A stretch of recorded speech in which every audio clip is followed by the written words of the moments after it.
değerli qonaqlar, hörmətli memarlar, değerli iştirakçılar, hər birinizi gözəl tədbirimizə bir daha xoş gördük. Bəli, bugün biz memarlıq dünyasının ən önəmli tədbirlərindən birinə, Baku Archiv Fest'ə, Bakı Memarlar Festivalının açılışına toplaşmışıq. Bu festival yalnız şəhərimizin inkişafına dair düşüncələri bir araya gətirmir. Eyni zamanda dünyadakı ən müasir memarlıq təmayüllərini və gələcəyin şəhər dizaynlarını bizə təqdim edir. Bakı tarixinin ən parlaq dövrlərindən birini yaşayır və bu gözəl şəhərin siması hər gün yenilənir, təzələnir və modernləşir. Baku Archiv Fest bizə məhz bu dəyişiklikləri daha dərindən anlamağa, memarlığın təkcə estetik deyil, həm də sosial, ekoloji və iqtisadi aspektlərini kəşf etməyə imkan yaradır. Əziz qonaqlar, dəyərli dostlar, mən çox böyük qürur hissi ilə Baku Archiv Fest 24 Bakı Memarlıq Festivalının açılışını elan edirəm.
İndi isə açılış nitqi üçün mənlə səhnəmizə Dizayn Büronun direktoru Füzuli Əliyevi salamlaması və açılış nitqi üçün səhnəyə dəvət edirəm. Buyurun Füzuli. Baku Archiv Fest 2024 Azərbaycanın ilk memarlıq festivalında ürəkdən salamlayıram. Bugün memarlar, memarlıq sahəsinə könül verənlər, uzaqdan yaxından dəstəkləyənlər bir araya yığışıb memarlıq sadəcə memarlıq haqqında yox, eyni zamanda bizim peşəmizi oluşturan duyğular, hisslər və eyni zamanda memarlıq cəmiyyətini formalaşdıran çağırışlar barədə danışmağa gəlmişik. Bu ilki festivalın mövzusu memarlıq və insandır. Memarlıq insan həyatı ilə tarixi bir tərəfdaşlıq təşkil edir. Gecədən zövq almağı diləyirəm sizə və burada olduğunuz üçün təkrar təşəkkür edirəm. Bu gecənin təşkilində əsas təşkilatçılarımızdan biri də Aslı Memarlıq şirkətidir. Mən istəyirdim gəlin birlikdə onun video şarkını izləyək və daha sonra çıxışçımızı səhnəmizə dəvət edək.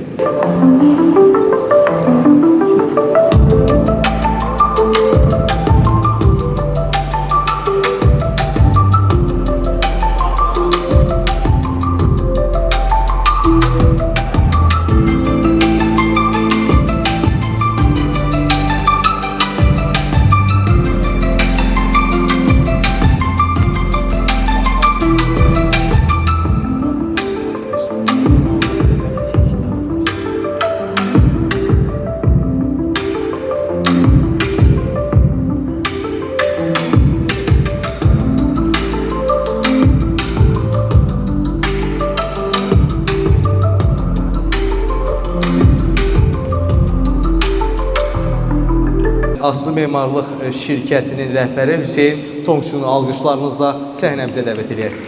Buyurun Hüseyin Bey. Mimarlık şöyledir, yani bir kültür işidir aslında mimarlık. Mimarlık bir diploma işi değildir. Mimarlığı siz alırsanız bir hayatı hamur gibi yoğurursunuz, insanlara bir yol biçersiniz. Ne yapacaklar, nereye gidecekler, nereden çıkacaklar, bir çiçeği koklayabilecekler mi? Yani düşünün, şu günkü hayatımızda özlemlerimizi hayal edin. Bir hayatı hissedemiyoruz, şehrin içinde kayboluyoruz. İşte bunların hepsine dokunacağımız güzel bir 3 günlük çalışmamız olacak. Açıkçası bu iş tek başına olabilecek bir şey değil, hep beraber yapacağız bunu. Onun için sizlerle birlikte insanlara dokunarak, temas ederek hayatın nasıl biçimlendirildiği üzerine bir farkındalık yaratmak amacıyla bu 3 günlük festivali düzenledik. Geldiğiniz için hepinize çok teşekkür ederim. Eminim ki buradaki herkesin varlığı bu işe çok ciddi bir enerji, sinerji ve değer katacaktır. Çok teşekkürler. Çok uzun tutmak istemiyorum ben bu konuşmayı. Çünkü çok değerli insanlar var bu aramızda olacak bu akşam. Çok sağ olun efendim. Çıxış üçün söz verilir. Azərbaycan Respublikasının Dövlət Şəhərsalma və Arxitektura Komitəsinin sədr müavini İlqar İsbatova. Mən sizin hamınızı Dövlət Şəhərsalma və Arxitektura Komitəsi adından salamlayıram və tədbirin işinə uğurlar arzulayıram. Eyni zamanda tədbirin təşkilatçıları, Dizayn Büro və onun rəhbəri Füzuli Əliyevin timsalında və həmçində əsli memarlığın rəhbər Hüseyn bəyin timsalında minnətdarlığımı bildirirəm ki, bu tədbirə bizi də dəvət etmişsiniz və çalışacağım ki, hörmətli həmkarlarımla bugünkü tədbirdə öz fikirlərimi bir açılış, çıxış nitqində bölüşüm. Hörmətli həmkarlar, yəqin ki, siz hamınız şahidisiniz, ölkəmizdə baş verən hadisələri görürsünüz. Biz bir savaşda, vətən savaşında qalib bir xalqıq və torpaqlarımız artıq işğaldan möhtərəm cənab prezidentin rəhbərliyi və ordumuzun və xalqımızın əzmi ilə azad olunmuşdur. Və qarşımızda çox böyük vəzifələr durur. Mən bir rəsmi dövlət qurumunun nümayəndəsi olaraq bunu bir daha qeyd etməyi özümə vacib bilirəm. Belə ki, ölkəmizin ərazisinin əhəmiyyətli bir hissəsi darmadağın edilmişdir və həmin ərazilərin yenidən qurulması xalqımızın qarşısında bir vəzifə olaraq durur.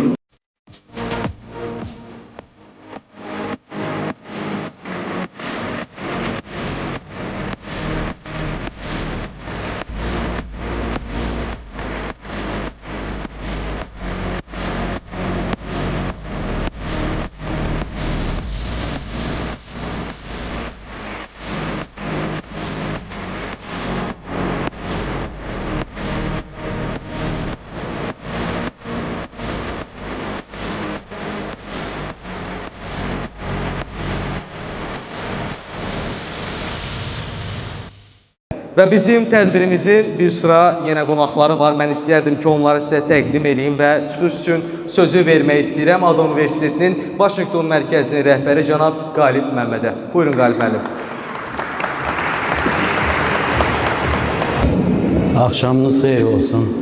Bu mənim üçün bugün burada olmaq çox böyük şərəfdir. Çünki bu vaxta kimi mən ancaq Adanın məkanında tələbə müəllim qarşısında durub çıxış eləmişəm. Birinci dəfədir ki, belə bir gözəl bir məkanda və belə gözəl bir tədbirdə sizin qarşınızdayam. Belə bir şərəf üçün təşəkkür edirəm dəvət üçün. Həqiqətən möhtəşəm bir təşəbbüsdür. Çünki oturmuşam indi burada 18 il bundan əvvəl başladığımız bir yolun əvvəlini yadına salıram. O zaman biz Adanın dizaynına başlayanda, memarlığına başlayanda architectural program nə olduğunu bilmirdik. İndi gəlib 18 ildən sonra belə bir məmləkətə, belə bir səviyyə çatmışıq. Biz artıq bir universitet olaraq Politecnico di Milano kimi nüfuzlu bir təhsil ocağı ilə memarlıq və dizayn institutu yaradırıq. Memarlıq möhtəşəm bir sənətdir, çox yaradıcı bir sənətdir. Memarlıq və tikinti sözün həqiqi mənasında bir möcüzədir. Memar bir insandır. Onun da bir könlü var, qəlbi var, zehni var, əqidəsi var, düşüncəsi var. Amma memar möcüzənin başlanğıcıdır. Hekayənin başlanğıcıdır. Üzeyir bəylər operanı, baleti tikiblər, İsmailiyyəni qurublar, Musa Nağıyevlər filan. Amma biz də indi o insanı yetişdirmək iddiasındayıq.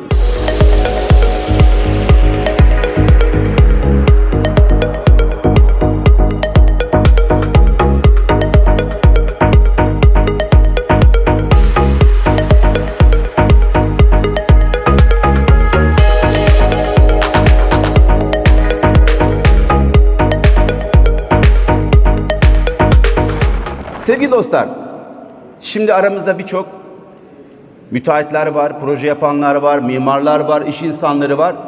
Tabii ki de gençler de var. Biz böyle mimarlığı bir meslek gibi görüyoruz.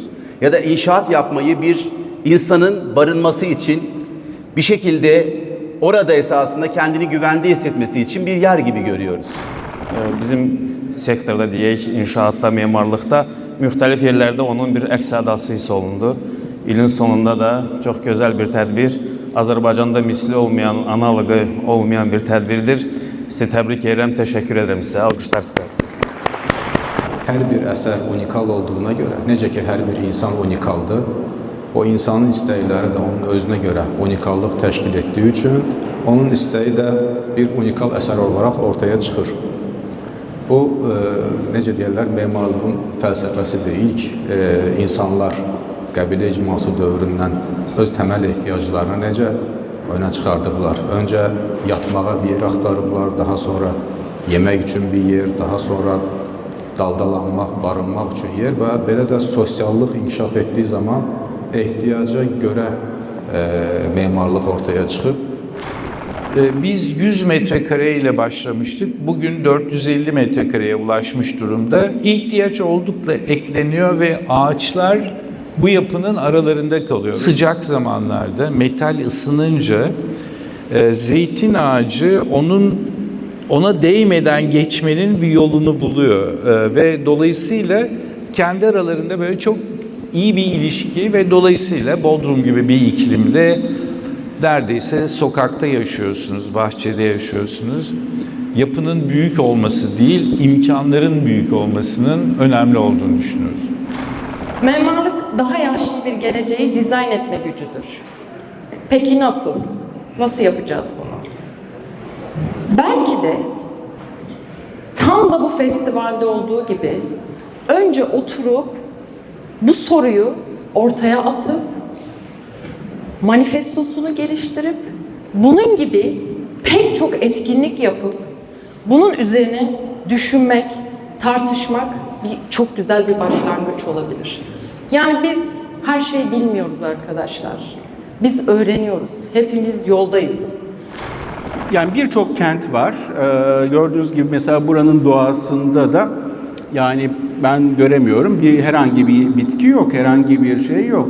Fakat bu da kendi içinde son derece hani tırnak içinde ekolojik denen şey. O da böyle biraz şey oldu, işte böyle spagetti üstü sos gibi bir kelime olarak kullanılıyor. Ekoloji ve endemiklik aslında var olan bir şey, yani sürebilen bir şey. Sürebildiği sürece onun da belli bir kuralı yok aslında. Yani illa yeşil, illa suyun infiltrasyonu vesaire, su yoksa da ekoloji var, yeşil yoksa da ekoloji var. Bir de kültürel ekoloji. Benden önceki konuşmacılar çok güzel şeyler söylediler. Ben de kendi araştırmalarımdan ve kendi derslerimde öğrencilerimle paylaşmalarımdan size bir kuple sunmaya çalışacağım. Benim de serüvenim 2002 yılında başlıyor bu konularla. Konular ne? Mimarlığın kapsayıcı olması. Tam da bu güzel toplantının ana fikriyle örtüştüğünü düşündüğüm için sizinle onu paylaşmayı arzu ettim. Çünkü mimarlık ve insan kavramını birazcık daha özelde tartışmaya çalışıyoruz bu toplantı kapsamında. Bir dənə haşiyə çıxım. Burada görürəm çoxlu qadın memarlar, qadın cinsinə bələdiyyədə maliyə olanlar oturub. 21-ci əsr intuisiya əsridir. artıq qol gücünə ehtiyac qalmamışdır. Qadın memarları görürük artıq, yüzü bundan qabaq heç vaxt görə bilməzdik və bundan sonra daha çox görəcəyik. Dünyada çok ilginç bir şey var. Herkese tekil olduğu, biricik olduğu, tek başına olduğu anlatılıyor. Kolektivite dediğimiz bir arada olmanın özellikleri giderek kayboluyor. Bence bunu tekrar hatırlamakta ve gösterdiğim örneklerde bu bir konut olabilir, bu bir iş merkezi olabilir, bu bir endüstri yapısı olabilir. Tekrar bir arada olmanın mekanlarını oluşturacak, açık ya da kapalı ya da yarı açık kolektif mekanlar üretmemiz gerekiyor diye düşünüyorum. Bunlar her zaman kamusal mekan olmayabilir. Çünkü kamusal pazarlar, sokaklar, caddeler, meydanlar ama güvenlikten geçerek girdiğimiz yerler kamusal mekan değil bence. Onlar ancak kolektif mekanlar, ortak mekanlar olabilir. Her ne olursa olsun, her ne koşulda olursa olsun vazgeçmemek. Çünkü yaşamımız boyunca karşımıza çıkan pek çok bizim için olasılık dışı veya zorluk gibi görünen aslında pek çok olay bizim kendimizi geliştirmemiz ve o hayal ettiğimiz kişiye ulaşmamız için çözmemiz gereken, geçmemiz gereken yollar aslında. Bizdə müşteri portfelini oluşturan en önemli sorun işte bu lokallık meselesini herkesin farklı bir yorumunun olmasıdır. Şimdi yolunu bulmak çok önemli bir nokta. İçselleştirmek, bilgi birikimi, felsefe değişimi. İşte Havva Hoca da söyledi, oku şeklinde aslında insanın kendi yolunu bulabilmesini sağlıyor. Biz de bir önce lokalleşmeden ne anladığımızı anlatmıştım hatırlarsanız. Yeşilliğin içerisinde eğleşmek burada çok zaman harcanan bir nokta. Biz bu yaşam kültürünü alıp bu projenin içine elimizden geldiğince katmaya çalıştık. Bütöv bir cəmiyyət bir anda görürsən ki bunu gözlemlemek çetin değil. Baxırsan ki çox qapalı memarlığı özünə belə privacy başqa bir şeydir bu mənada. Demək mentallıqla gələn bir şeydir, antropoloji qatdır. Amma özündən qapalı memarlığı olan, paylaşmağa meyilli memarlığı olmayan, safe memari mühit olmayan yerlərdə insanlar da o xasiyyətlərə başlayır, davranışlara.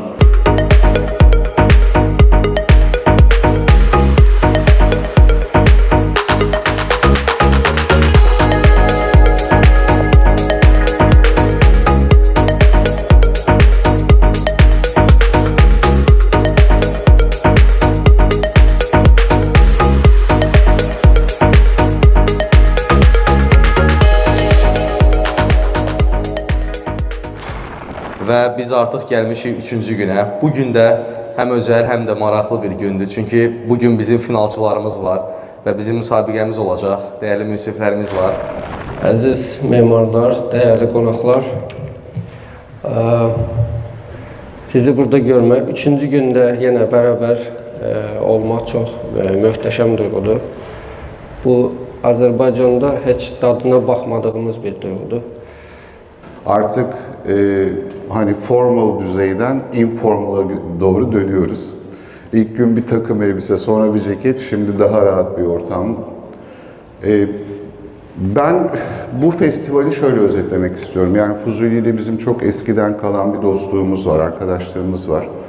Çok da sohbet ediyoruz. Bu fikri böyle birlikte çıkarttık, köpürttük. Sizin iştirakinizle bu çok değerli hale geldi. Ben etkinlikten ziyade genç arkadaşlara çok teşekkür ediyorum. Şimdi biz elimizden geldiğince bir şeyler yapmaya çalışıyoruz. Farkındalık veya farklılık yapmaya çalışıyoruz. Layihəmizin adı Uçan Xalçadır. Bu ad tariximizin mədəni irsinə və simvolikasına hörmətdir. Layihəmizdə əsas məqsədimiz keçmişdən ilham alaraq müasir şəhər mühitində həm estetik, həm də funksional bir obyekt yaratmaq idi. Xalça qədim zamanlardan bəri mədəniyyətimizin simvolu. Orta Asiya köçəri həyatında xalçalar həm oturma sahəsi, həm də funksional məkan kimi istifadə olunub. İlk öncə addan başlayacağım. Luva adı belə deyək, sevgi, yüngüllük və çoxyönlülük necə deyilir, isimlərini özündə birləşdirən bir ad seçimi olaraq qeydə alınıb və bizim daha digər prinsiplərimiz də var. Növbəti konseptdə artıq sizə onu izah edəcəm. Yuxarıda solda birinci şəkil, bu hər hansı bir binanın küncü və yaxud deyək bir parkın ətrafı ola bilər.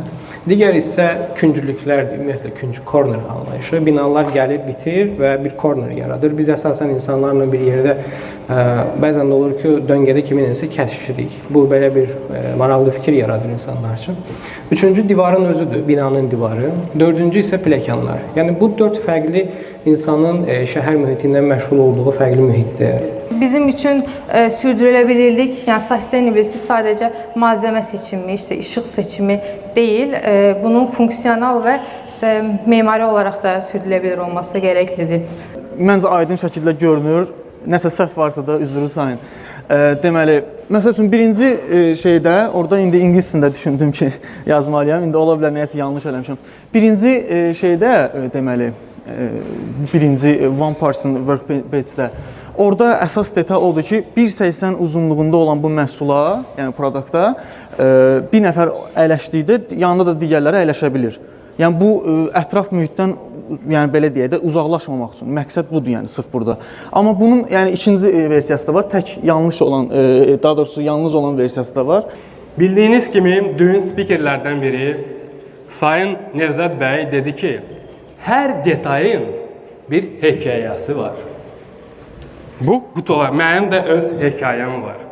Qutuların üzərində oturacağının yaranma hekayəsidir. Mən aslında zala müraciət etmək istəyirəm. Kirada qalan varmı? Tez-tez daşınan varmı? Yəni mən də Moskovadan gələn bir insan, 3 il ucu Bakıda qalmam. Hər zaman kəndimi qutuların üzərində hiss edirəm. Hər hansı bir nəticəyə gəlib çıxmamız üçün biz doğru sualları verməliyik və oradan başlamalıyıq. Təqdim edəcəyimiz layihəmizdə də başlanğıcı əslində bir sual üzərindən ortaya çıxarmışıq və bu sual niyədir? Niyə? Məqsəd istifadəçinin düşünmə, sual vermə və tapdığı cavablar arasında bağlantı qurma kimi instinktlərini yenidən həyata keçirməkdir.